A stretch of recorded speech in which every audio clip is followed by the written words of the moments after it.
අද දෙසැම්බර් මස 23 වෙනි සිකුරාදා සුද්ධෝ සුවිශේෂය ලූක් 1:57 සිට 66 දක්වා. නියම කාලයේ පැමිණි විට එලිසබෙත් තුමෝ පුත්‍රයෙකු ලැබුවාය. ඇගේ අසල්වැසියෝද නෑදෑයෝද සංවිධානන් වහන්සේ ඈ කෙරී මහා දයානුකම්පාවක් දැක්වූ බැව් අසා ඇය සමග ප්‍රීති වූහ. තවද අටවනදා ධර්මච්ඡේදන පිළිවෙත පිණිස දරුවා ගෙනවිත් සිපියාගේ නාමය අනුව ඔහුට සෙකරියස් යන නම තබන්නට සරසනාය.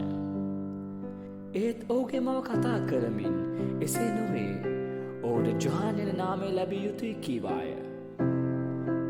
ඔබේ නෑන් අතර ඒ නාමය ඇත්තෙක් නැතැයි ඔහු ඈට කීහ. ඔහුගේ පියා ඔහුට කුමන නමක් තබන්නට කැමතිදැයි දැනගන්නා පිණිස ඔහුට සක්නා කළහ. ඔහු ලියන ලෑල්ලක් ඉල්ලාගෙන ඔහුගේ නම ජොහාන් යැයි ලිවිය. සියල්ලෝම මවිත වූහ. එකෙහිම ඔහුගේ කතා ශක්තිය ලැබිණි. ඔහු දෙවියන් වහන්සේ පසසමින් කතා කළේය. අසල්වැසි සියල්ලන් කෙරෙහි බිය පැමිණියේය. මේ පවත් සියල්ල ජුදේ කඳුරට පුලා පතල විය.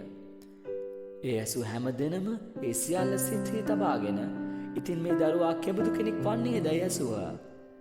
මක් නිසාද සංවිධානන් වහන්සේගේ හස්තය ඔහු කෙරේ විය. දෙව වාක්‍ය එසේය. දෙව වචනයට සවන් දීමට ඔබත් කැමති නම් අපේ channel එක subscribe කරන්න. ඒ වගේම බෙල් අයිකනය සක්‍රියව තබා ගන්න. ඔබ සැමට